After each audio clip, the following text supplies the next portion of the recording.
ജീവിതത്തിലെ ആഗ്രഹിക്കുന്ന രീതിയിൽ നമ്മൾ ഒരു സ്ഥലത്ത് എത്തിയില്ലെങ്കിൽ നമ്മൾ മറ്റുള്ളവരെ കുറ്റപ്പെടുത്തുകയൊക്കെ ചെയ്യുന്ന നമ്മളെപ്പോഴും പറയണതല്ലേ അല്ലേ? നമുക്ക് എവിടെയെങ്കിലും എത്തപ്പെടാത്തതിൻ്റെ കാരണം എന്നാണെന്നറിയാവോ? നമ്മുടെ ഉള്ളിലൊരു പേടിയുള്ളതുകൊണ്ടാണ്. പേടിയുണ്ടെങ്കിൽ നമുക്ക് എത്ര കഴിവുള്ളവനാണെങ്കിലും പല കാര്യങ്ങളും ചെയ്യാൻ അവർക്ക് മടിയുണ്ടായിരിക്കും. പേടി കാരണം നമുക്കിപ്പം മനസ്സിൽ നമുക്ക് നല്ല ധൈര്യമൊക്കെ ഉണ്ട്. മറ്റുള്ളവരോട് പറയുമ്പോഴും ഒക്കെ നമുക്ക് ഭയങ്കര ധൈര്യമായിരിക്കും. എന്ത് കാര്യം ചെയ്യാനൊക്കെ നമ്മൾ ചാടി പുറപ്പെടുകയൊക്കെ ചെയ്യും. പക്ഷെ നമ്മുടെ ഉള്ളിൽ പേടിയുണ്ട്. അത് ചെയ്താൽ എങ്ങനെയാകും? വിജയിക്കുമോ?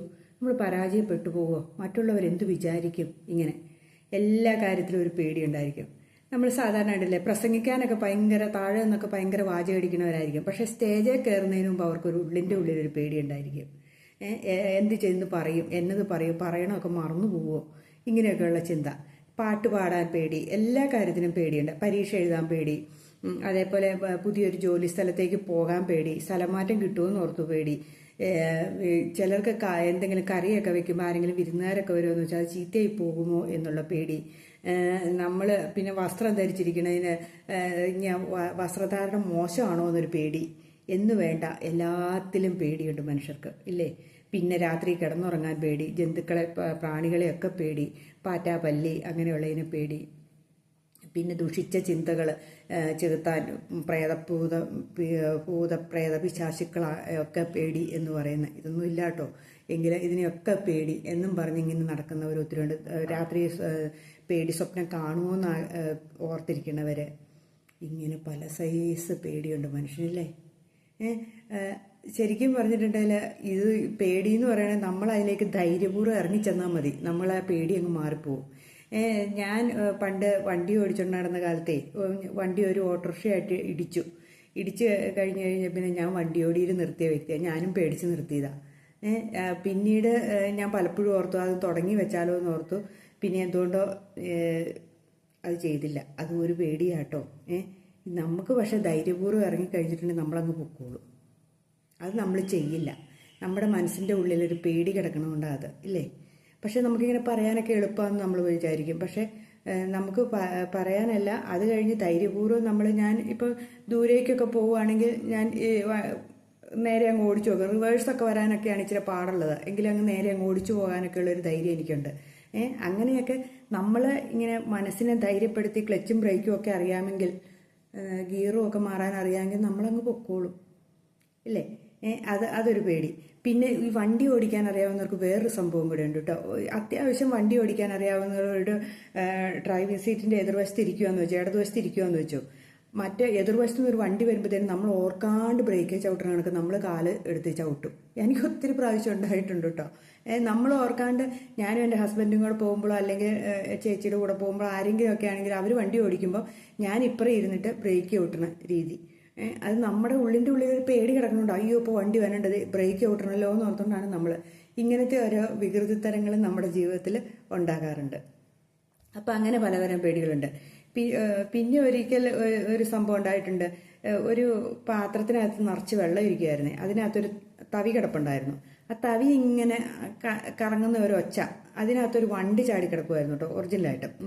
അപ്പം ഞാനും എൻ്റെ മൂത്ത മോൻ കുഞ്ഞും കൊച്ചായിരുന്ന സമയത്ത് അത് ഒരു ആരോ വരുന്ന, അപ്പം എൻ്റെ ഹസ്ബൻഡ് വേറെ സ്ഥലത്ത് ജോലി ചെയ്യുമായിരുന്നു. ഈ ആരോ വന്ന് പുറത്ത് വന്നിട്ട് ഇങ്ങനെ ഈ തടിയൊക്കെ അറക്കില്ലേ, അതുപോലെ വാതിൽ തുറക്കാൻ വേണ്ടിയിട്ട് ശ്രമിക്കണമാണോ എന്നൊരു തോന്നൽ. കറന്നൊരു സൗണ്ട് മാത്രം കേൾക്കാം. അപ്പോൾ കുറേ നേരം ഇങ്ങനെ ആലോചിച്ചിട്ടും അറക്കൽ കൂടി വരുള്ളൂ. എന്നാൽ ഒരു ബോധം തോന്നിയില്ല. ജനൽ തുറന്നിട്ട് നോക്കാനുള്ളൊരു ബോധം തോന്നിയില്ല. പിന്നെ ഒരു കാര്യം കൂടെ ഉണ്ട്, ജനൽ തുറന്ന് നോക്കി കഴിയുമ്പോഴത്തേനും ആരെങ്കിലും ആണെങ്കിൽ അവരെ അകത്തേക്ക് വല്ല ഉപദ്രവിക്കുകയും ചെയ്തെങ്കിലോ എന്നോർത്ത് അതും ചെയ്തില്ല. കുറേ കഴിഞ്ഞ്, ഒത്തിരി നേരം കഴിഞ്ഞ് എൻ്റെ ഹസ്ബൻഡ് വന്നു കഴിയുമ്പോൾ ഞങ്ങൾ പുറത്തിറങ്ങി നോക്കിയപ്പോൾ എന്നാണെന്നറിയാവോ? ഒരു പാത്രത്തിനകത്ത് വെള്ളത്തിൽ തവിയുടെ ഈ വണ്ട് വന്ന് തട്ടണതാണ്. അപ്പോൾ കറന്ന് വണ്ട് തട്ടും തോറും ഈ കറന്നുള്ള സൗണ്ട് കേൾക്കുന്നതാണ്. നമ്മുടെ പേടികളൊക്കെ എങ്ങനെയാണെന്ന് പിന്നീട് മനസ്സിലായി. നമ്മൾ ഓരോ കാര്യങ്ങൾക്ക് പേടിക്കുന്നതൊക്കെ വെറുതെ ആയിരിക്കും ചിലപ്പോൾ. അപ്പം നമ്മളെന്താ കാണിക്കണേ? ധൈര്യപൂർവ്വം മുന്നോട്ടിറങ്ങുക. എൻ്റെ ഒരു കൂട്ടുകാരി ഗർഭിണിയായിരുന്നപ്പോഴേ പുള്ളിക്കാരി എന്നോട് ഒരു ദിവസം ചോദിച്ചാൽ, എടി എൻ്റെ അമ്മയൊക്കെ പറയുന്നു, അവരുടെ സ്വന്തക്കാരും ഒക്കെ പറയുന്നു, പ്രസവം എന്ന് പറഞ്ഞാൽ അത്ര ഈസി അല്ല, ഭയങ്കര പെയിൻഫുള്ളാണ്, അത് എന്നെ ചെയ്യണേ, എന്നെ അസ്ഥികൾ കൂട്ടി ഒടിക്കുന്ന രീതിയിലുള്ള വേദനയൊക്കെ എടുക്കും പ്രസവിക്കുമ്പോൾ എന്നൊക്കെ പറഞ്ഞ് അവളുടെ മനസ്സിൽ ഇങ്ങനെ പേടിയാണ്. പ്രസവിക്കാറാകും ഡേറ്റ് എടുക്കും തോറും പേടി കൂടി കൂടി ഇനി എന്താടി ചെയ്യണേന്ന് ചോദിച്ചു. അപ്പം ഞാൻ പറഞ്ഞു ഒന്നും ചെയ്യാൻ പറ്റില്ല, അതിൻ്റെ യാഥാർത്ഥ്യം ഉൾക്കൊള്ളുക. നമ്മളെന്താണേലും പ്രസവിക്കാതെ വരില്ല. നമ്മളെ എന്നു പറയുന്നത് ദൈവത്തെ വിശ്വസിക്കുക ഒന്ന്. രണ്ടാമത്തെ കാര്യം നമ്മളുടെ ഡോക്ടേഴ്സിനെയും അവിടെ നേഴ്സുമാരെയും വിശ്വസിക്കുക. നമ്മൾ ചെയ്യാനുള്ള കർമ്മം നമ്മൾ ചെയ്യുക, അത്രേ ഉള്ളൂ എന്ന് പറയും. ഇപ്പോൾ ഒരു കുഞ്ഞുവാവയൊക്കെ ആയിട്ട് ഇരിപ്പുണ്ട് കേട്ടോ. എങ്കിലും അങ്ങനെ ഒരു പേടി ഉണ്ടായി. ഇത് മനുഷ്യൻ്റെ ഉള്ളിലുണ്ടാകുന്ന ഒരു പേടിയാണ് പ്രസവ സമയത്ത് പെൺകുട്ടികൾ എന്ന് വെച്ചാൽ ഇന്നത്തെ കാലത്തെ പെൺപിള്ളേരെന്ന് വെച്ചാൽ കണ്ട് സോഷ്യൽ മീഡിയയിലോ അല്ലെങ്കിൽ യൂട്യൂബിലോ അല്ലെങ്കിൽ നെറ്റിലൊക്കെ അടിച്ചു നോക്കി അതെങ്ങനെയാണെന്നൊക്കെ മനസ്സിലാക്കി വെക്കണവരും ഉണ്ട് കേട്ടോ. എന്താണേലും അത് അങ്ങനെ ഒരു പേടി ഉള്ളവർ. പിന്നെ നമ്മൾ പേടീനെ എങ്ങനെയാണ് അംഗീകരിക്കാൻ റെഡിയായാൽ മാത്രം മതി. നമ്മുടെ മനസ്സുകൊണ്ട് അംഗീകരിക്കണം. നമ്മളെ പേടി എന്താണെന്ന് വെച്ചാൽ അതിനെ എന്താണേലും നമ്മൾ പേടിച്ചിരുന്നിട്ട് കാര്യമില്ല. അത് നമ്മൾ ഉദാഹരണമായിട്ട് ഒരു ജോലിക്ക് പോകാൻ ടെസ്റ്റ് എഴുതാൻ പേടിയാണ് അല്ലെങ്കിൽ പരീക്ഷ എഴുതാൻ പേടിയാന്ന് വെച്ചോ. അപ്പം നമ്മൾ അതിൻ്റെ ഫാക്റ്റ് മനസ്സിലാക്കണം. ആ ജോലി കിട്ടിയിട്ടുണ്ടെങ്കിൽ നമുക്ക് സാമ്പത്തികമായിട്ടുള്ള ഉന്നതി ഉണ്ടാകും. ആ ജോലി കിട്ടിയാൽ എനിക്ക് ഒത്തിരി ഗുണങ്ങൾ, എന്തൊക്കെ രീതിയിലുള്ള ഗുണങ്ങളാണ് ഉണ്ടാകുന്നത് എന്ന് നമ്മുടെ മനസ്സിനെ ബോധ്യപ്പെടുത്തുക. അപ്പം ഞാൻ ടെസ്റ്റ് എഴുതുക, ഞാൻ അത് പാസ്സാകണം എന്നുള്ള ചിന്തയിൽ നമ്മൾ പഠിച്ച് ജോലി എഴുതാൻ. അത് പരീക്ഷയ്ക്കാണേലും മക്കളെ ബോധ്യപ്പെടുത്തുക. ഒരു 10 സ്റ്റെപ്പായിട്ട് ഓർത്തിരിക്കുക.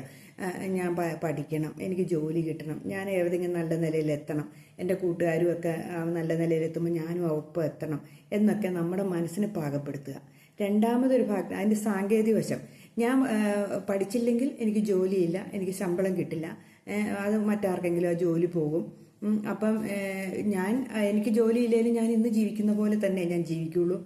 അല്ലാണ്ട് എൻ്റെ ജീവിതത്തിലൊരു പുരോഗതിയില്ല. ഇപ്പം എങ്ങനെയാണോ ആ രീതിയിൽ തന്നെ ഞാൻ ജീവിക്കും.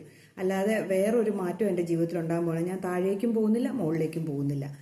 എനിക്കപ്പം സാമ്പത്തികമായിട്ടോ അല്ലെങ്കിൽ ഒരു ജീവിതത്തിലൊരു ഉയർച്ച ഉണ്ടാകണമെങ്കിൽ ഞാൻ പരീക്ഷ എഴുതണം, ഞാൻ ടെസ്റ്റ് എഴുതി പാസ്സാകണം എന്നിങ്ങനെ നമ്മളെ മനസ്സിനെ പാകപ്പെടുത്തുക. ഈ 2 രീതിയിലും നമുക്ക് ഇതിനെ കൈകാര്യം ചെയ്യാം അല്ലേ, പേടീനെ. അങ്ങനെ പരീക്ഷാ പേടിയൊക്കെ ആണെങ്കിൽ ബാക്കി എല്ലാ പേടികളും ഇല്ല എന്ന് നമ്മുടെ മനസ്സിനെ ബോധ്യപ്പെടുത്തുക. ഭൂതപ്രേത പിശാചുക്കളൊന്നും ഇല്ല എന്ന് തന്നെ അല്ലാണ്ട് നമ്മൾ ചുമ്മാ കഥ പറയുമ്പോൾ പോലെയാണെങ്കിലും ഒടിയൻ വരും ഇങ്ങനെയൊക്കെയുള്ള കഥകളൊക്കെ കേൾക്കുമ്പോൾ തന്നെ അതൊരു ചുമ്മാ സാങ്കല്പിക കഥകളാണ് നമ്മുടെ മനസ്സിനെ ബോധ്യപ്പെടുത്താൻ ശ്രമിക്കുക. അതങ്ങനെയില്ല. അങ്ങനെ ഒന്നും വന്നിട്ടുണ്ടെങ്കിൽ എന്താ, നമ്മുടെ വീട്ടിൽ എല്ലാ സംവിധാനങ്ങളും ഉണ്ട്, അങ്ങനെയൊന്നും വരാൻ പോകുന്നില്ല. വന്നിട്ടുണ്ടെങ്കിലും അവരെ ശരിയാക്കി വിടാനുള്ള സംവിധാനം നമുക്കുണ്ട് എന്ന് നമ്മൾ ചിന്തിക്കുക. അങ്ങനെയൊന്നും ഇല്ല. ഇതൊക്കെ നമ്മുടെ മനസ്സിനെ ബോധ്യപ്പെടുത്തി വെക്കുക. എന്ത് കാര്യത്തിൻ്റെ യാഥാർത്ഥ്യത്തെ നമ്മൾ ഉപബോധ മനസ്സിനെ ബോധ്യപ്പെടുത്താൽ മതി എന്നാണ് പറയുന്നത്. എന്ത് പേടിയും മാറും. നമ്മുടെ ഉപബോധ മനസ്സിലുണ്ടാകുന്നതാണ് നമ്മുടെ പേടിക്ക് കാരണം. അതിനെ നമ്മളിങ്ങനെ പറഞ്ഞ് എന്ത് നമ്മൾ ആഗ്രഹിച്ചോ അത് സാധിക്കുമെന്ന് കേട്ടിട്ടില്ലേ? നമ്മൾ ഒത്തിരി കാലം ഇങ്ങനെ നമ്മൾ പേടി എന്ന് ആലോചിച്ചുകൊണ്ടിരുന്ന ആ പേടി നമ്മുടെ മനസ്സിൽ നിന്ന് പോകില്ല. ആ സമയത്ത് പേടി നമുക്ക് സന്തോഷം നമുക്ക് നിമിഷങ്ങൾ കൊണ്ട് ഒത്തിരി കാലം ഇങ്ങനെ നിമിഷങ്ങൾ കൊണ്ട് വരുന്നു. അത് ഒത്തിരി കാലം നമ്മുടെ ഉള്ളിൽ നിൽക്കും. ഓർത്തോർത്ത് നമുക്ക് ചിരിക്കാൻ പറ്റും.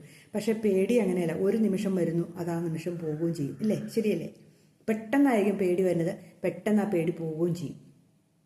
കുറച്ചു നേരം കഴിയുമ്പോൾ നമ്മൾ ആ ചിന്തയിൽ നിന്നൊക്കെ മാറി കഴിയുമ്പോൾ അത് ചുമ്മാ തോന്നിയതാണല്ലോ എന്നൊക്കെ നമുക്ക് ചിന്തിക്കാൻ തോന്നും. അതാണ് നമ്മുടെ ജീവിതത്തിൽ വരുന്നത്. അപ്പം നമ്മൾ എപ്പോഴും ചിന്തിക്കുക, ഇത് യാഥാർത്ഥ്യമല്ല. യാഥാർത്ഥ്യം എന്ന് പറയുന്നത് നമ്മളിപ്പോൾ അനുഭവിച്ചുകൊണ്ടിരിക്കുന്ന എന്താണ്, അത് യാഥാർത്ഥ്യമുള്ളൂ.